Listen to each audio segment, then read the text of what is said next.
Bismillahirrahmanirrahim. Alhamdulillah wassalatu wassalam ala Rasulillah wa ala alihi wa sahbihi wa man walah. Allahumma 'allimna ma yanfa'una wanfa'na bima 'allamtana wa zidna ilma ya rabbal alamin. Ikhwati fillah rahimani wa rahimakumullah jami'a. Saudara-saudaraku yang semoga dirahmati Allah Subhanahu wa taala, kita sekarang berada pada pertemuan yang kelima dari pembahasan kitab Al-Muqaddimah Al-Hadramiyah, sebuah kitab mukhtasar, kitab yang ringkas yang ditulis dalam mazhab Asy-Syafi'i. Ikhwati fillah, pada kesempatan yang lalu telah kita pelajari jenis-jenis air yang bisa digunakan untuk at-thaharah, bersuci, dan mana jenis-jenis air yang tidak bisa digunakan untuk bersuci. Pada kesempatan kali ini kita akan masuk kepada maqasidut thaharah, yaitu jenis-jenis bersuci. Jenis-jenis mana yang digunakan, jenis-jenis cara bersuci. Yang pertama adalah al-wudu. Wudu yang mana digunakan untuk bersuci dari hadas yang kecil. Yang kedua adalah al-ghuslu, mandi janabah, yang digunakan untuk bersuci dari hadas yang akbar, yang besar. Adapun yang ketiga, tayamum merupakan pengganti dari wudu dan mandi janabah pada syarat-syaratnya. Ikhwati fillah, wudu memiliki furud, memiliki hal-hal yang wajib untuk dikerjakan, yang tidak sah apabila seseorang berwudu dan tidak mengerjakan kewajiban-kewajiban tersebut. Ya. Kemudian juga ada juga sunnah-sunnah yang mana itu dianjurkan untuk dikerjakan, namun apabila tidak dikerjakan maka wudunya sah. Ya. Dalam mazhab Syafi'i, furud dan rukun itu disamakan, sehingga furudul wudu juga bermakna arkanul wudu, rukun-rukun wudu. Ikhwati fillah, furudul wudu, kewajiban yang untuk berwudu disebutkan oleh mu'alif ada 6. Niat, kemudian membasuh atau membasuh wajah, kemudian membasuh kedua tangan, mengusap kepala, dan membasuh kedua kaki, dan terakhir adalah tartib berurutan.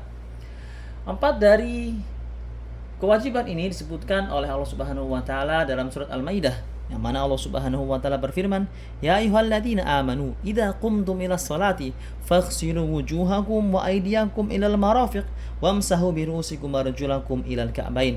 Wahai orang-orang yang beriman, apabila kalian bangkit akan mengerjakan salat, maka basuhlah wajah-wajah kalian dan juga basuhlah kedua tangan kalian sampai ke siku-siku, dan usaplah kepala kalian dan basuhlah kedua kaki kalian sampai ke mata kaki. Ikhwati fillah, adapun kewajiban yang pertama yang harus dikerjakan oleh seorang yang akan mengerjakan wudu adalah an-niyah, berniat. Manakala ada seorang yang karena kepanasan dan karena merasa ada kotoran pada tubuhnya, kemudian dia membasuh mukanya, kemudian membasuh tangannya, kemudian juga mengusap kepalanya, barulah ketika itu dia teringat bahwa dia akan mengerjakan sholat. Ketika itu, ketika sampai kepada membasuh kepala, mengusap kepala, baru dia niatkan wudu pada membasuh kedua kaki. Maka yang seperti ini tidaklah sah wudunya. Mengapa? Karena dia tidak meniatkan ketika mengerjakan membasuh wajah, tangan, dan mengusap kepala, tidak meniatkan untuk berwudu. Sedangkan Nabi Muhammad SAW berkata, "Innamal a'malu binniyat."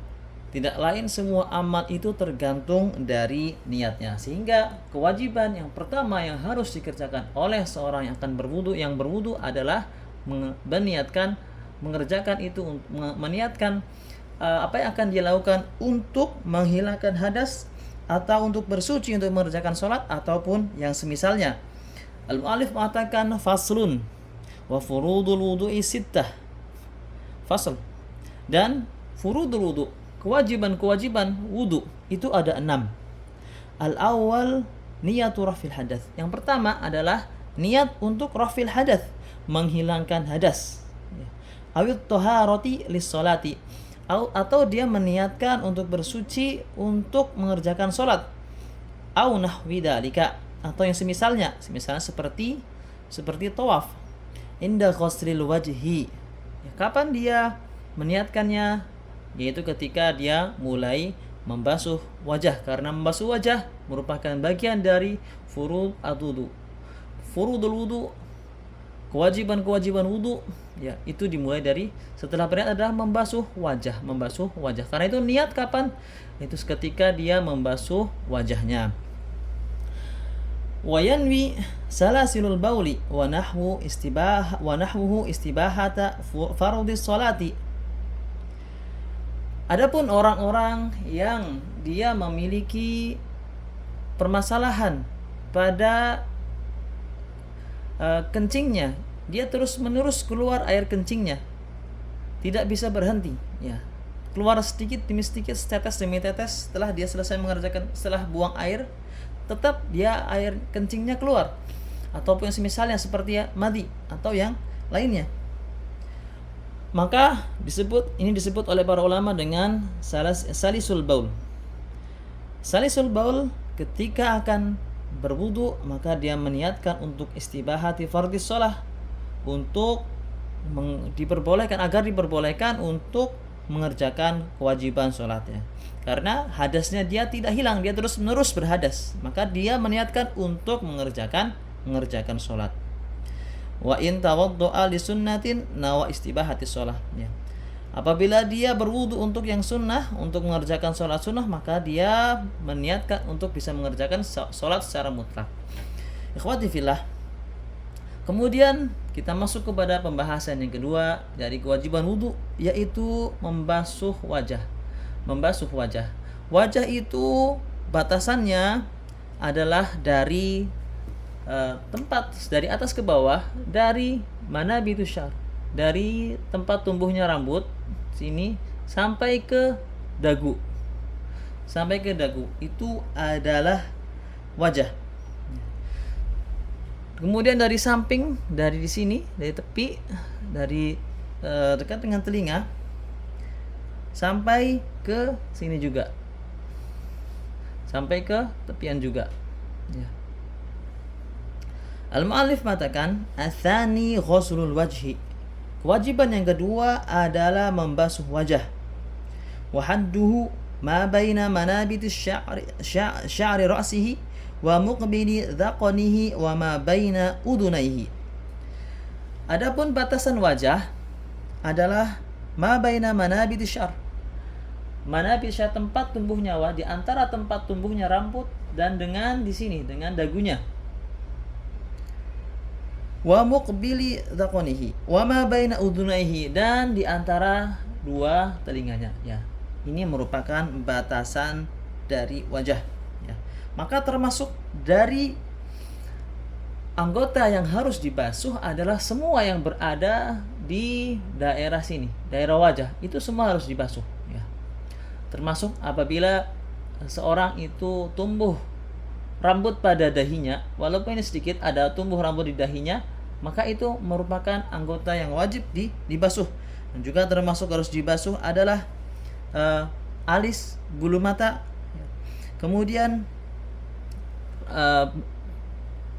bagian yang berada di sini, tepi sini, ya, antara rambut dengan telinga, ya, disebut dengan bayat. Kemudian juga al-idhar di sini, rambut yang di sini juga, rambut yang menyambung dengan telinga, dekat dengan telinga, itu juga harus dibasuh. Kemudian juga di bawah bibir yang bagian bawah, di bawahnya bagi laki-laki ada rambut, ya, tumbuh rambut, itu disebut anafaqah, ini juga wajib untuk dibasuh. Ikhwati fillah, al-mu'allif mengatakan faminhu, maka termasuk dari bagian wajah adalah al-ghamamu wal hudabu, ya. Al-ghamam itu apabila di dahinya itu tumbuh rambut, ya. Walaupun ini jarang, maka apabila tumbuh rambut maka wajib untuk dibasuh. Wal hudab, kemudian juga alis mata atau bulu mata, wal hajibu alis, wasyaribu kumis, wal idaru, ya, idar itu rambut yang ada di depan telinga. Wal anfaqah itu ada rambut yang tumbuh di bawah bibir bagian bawah, di atas jenggot, ya. Basyaron wa sya'ron, itu harus dibasuh rambutnya dan juga kulitnya. Kulit dan rambutnya itu semua harus dibasuh, ya. Di sini ada rambut, itu semua harus terkena, rambutnya dan kulitnya harus terkena air. Wa in kathufa, walaupun rambut ini tebal, rambut di sini, di sini tebal, atau anfaqah di sini tebal, atau di sini ada ghamamnya, di bagian dahinya itu ada tumbuh rambut yang tebal, maka itu harus dibasuh, harus terkena air, kulit dan juga rambutnya. Kemudian sya'rul lihyati wal 'aridi in khaffa, dan juga jenggot ini harus dibasuh ya. Apabila tipis maka dia harus dibasuh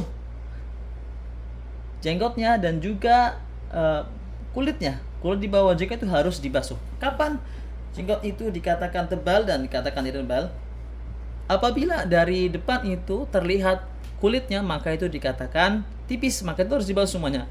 Kalau tidak terlihat maka masuk kategori tebal, maka yang wajib untuk dibasuh adalah bagian depan dari jenggotnya, zahirnya. Al-mu'allif mengatakan wa sya'rul lihyati wal 'aridi in khaffa, ya. Dan juga jenggot apabila tipis, harus dibasah apanya? Basyaron, dan juga depannya, kulit depan dari jenggot ini, dan juga bagian dalamnya yaitu kulitnya. Wa ghasala dhahirahu wa batinahu, ini kan dia membasuh zahirnya.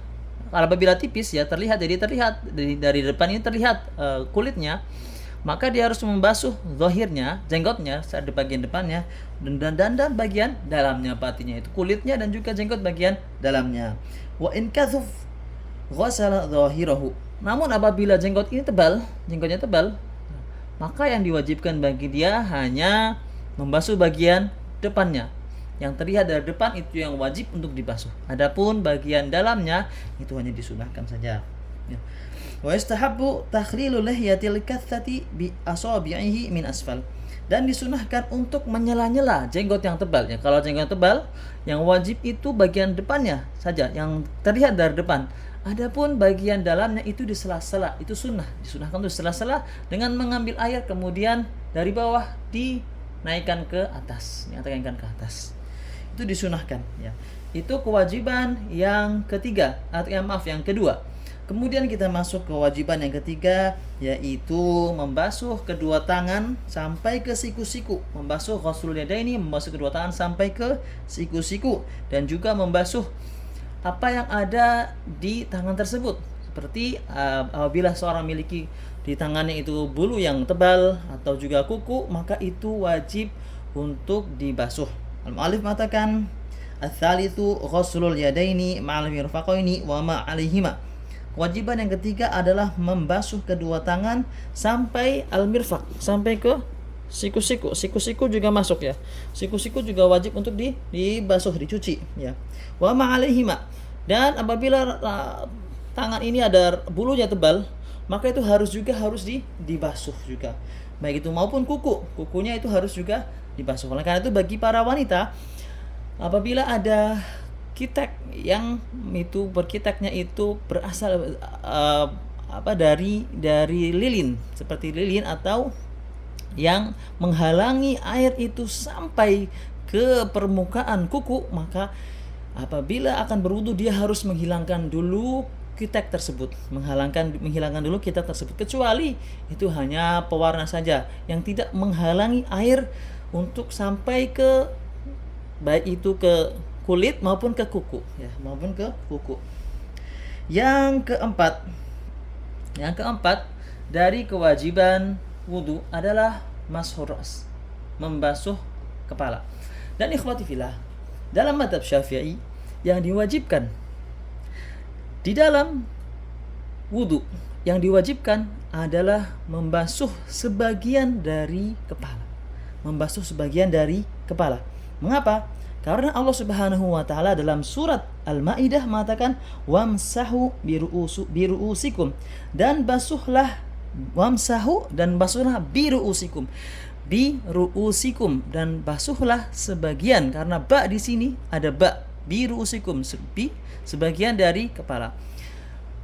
Para ulama mazhab Syafi'i mengatakan huruf ba biru'usikum ya.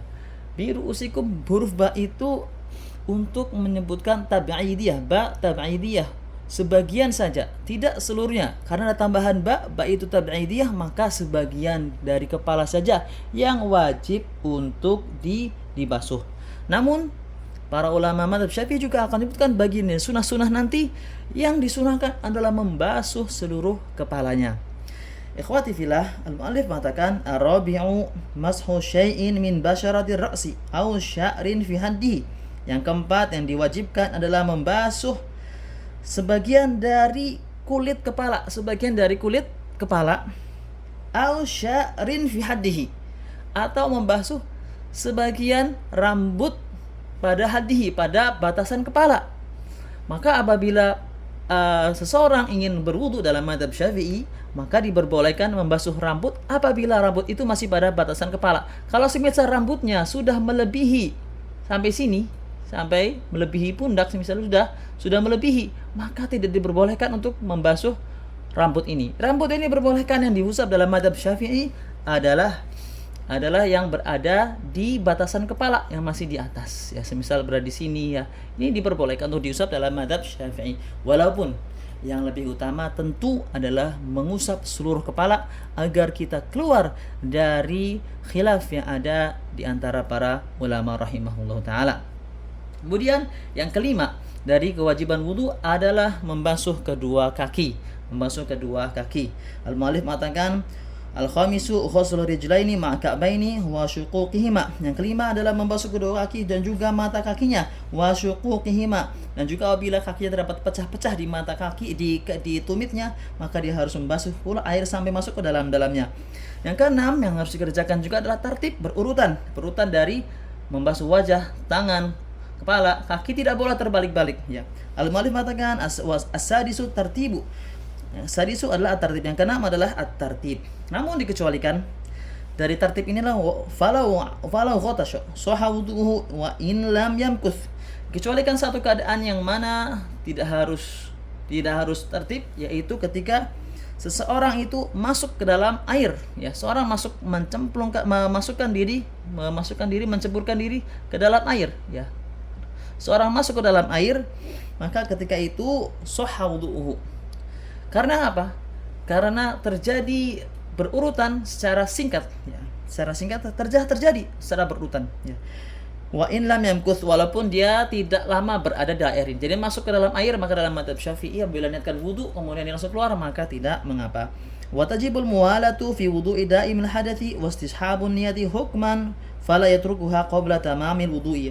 Adapun al-muwalah itu terus-menerus melakukan wudu tanpa berhenti, itu tidak merupakan wajib kecuali bagi orang yang memiliki salasilul baul, yaitu tidak berhenti hadasnya, maka dia wajib untuk terus-menerus berhenti tanpa berhenti. Jadi kalau dia berwudu, dia harus tidak boleh terhenti sampai selesai. Kalau terhenti sampai air kering, maka bagi orang yang memiliki salasil baul harus mengulanginya. Tapi bagi selain yang tidak memiliki salasil baul, maka tidak mengapa. Ikhwati fillah, kemudian kita masuk ke pembahasan yang berikutnya, yaitu pembahasan tentang sunnah-sunnah wudu. Sunnah-sunnah wudu kita akan membahas beberapa. Yang pertama adalah tentang siwak. Siwak itu disunahkan ketika seorang akan berwudu, karena hadis Nabi Muhammad SAW, laula an syaqqa ala ummati la amartuhum bisiwaki inda kulli wudu. Kalau tidak memberatkan umatku, seandainya tidak memberatkan umatku, akan perintahkan untuk bersiwak ketika akan berwudu. Kemudian yang berikutnya adalah bertasmiyah, mengucapkan basmalah. Lalu mengatakan wasunanuhu asiwaku. Sunah-sunahnya adalah asiwak. Tsumma tasmiyah maqrunatan bin niyati ma awwali ghusl kaffaini. Yang kedua adalah mengucapkan bismillah ketika dan juga berniat ketika ma'awwali ghusl kaffaini, ketika awal dia membasuh kedua tangannya, membasuh kedua telapak tangannya. Wa talaffudzu bin niyah. Kemudian berikutnya katakan oleh mu'allif adalah at-talaffudz bin niyah. Ikhwati fillah, pada pembahasan ini kita telah menyebutkan di awal pelajaran bahwasanya kita bermadhab itu tidaklah tercela selama kita tidak fanatisme, tidak melakukan fanatik. Yaitu manakala ada kebenaran yang berada di luar mazhab kemudian kita tidak mau mengikutinya, maka ketika itu fanatisme itu menjadi tercela, bermadzhab itu menjadi tercela. Ikhwati fillah, pada pembahasannya talaffudz bin niyat, maka ikhwati fillah, para ulama yang lain selain dari mazhab Syafi'i itu tidak sepakat dengan mazhab Syafi'i, di mana Nabi Muhammad SAW dan juga para sahabat tidak pernah ternukilkan dari mereka melafadzkan niat. Dan Imam Syafi'i rahimahullah taala dinukilkan dalam kitab Al-Majmu' oleh An-Nawawi bahwa beliau mengatakan idza shahal hadits fahuwa madhabi. Apabila ada hadis yang sahih maka itu adalah mazhabku. Maka manakala sebuah hadis tidak sahih, apalagi tidak ada hadisnya, tidak ada dalilnya, maka itu bukan bagian dari mazhab beliau rahimahullahu taala. Dan para ulama yang lain pun tidak memasukkan talafut biniyah, mengucapkan niat itu sebagai bagian dari sunnah-sunnah wudu. Kenapa? Karena dalil mengapa disunahkan untuk mengucapkan niat oleh para sebagian ulama adalah untuk membantu hatinya. Karena para ulama bersepakat niat merupakan kewajiban wudu dan tempatnya adalah hati. Namun talafut biniyat adalah untuk membantu hati agar tetap niatnya, agar benar niatnya.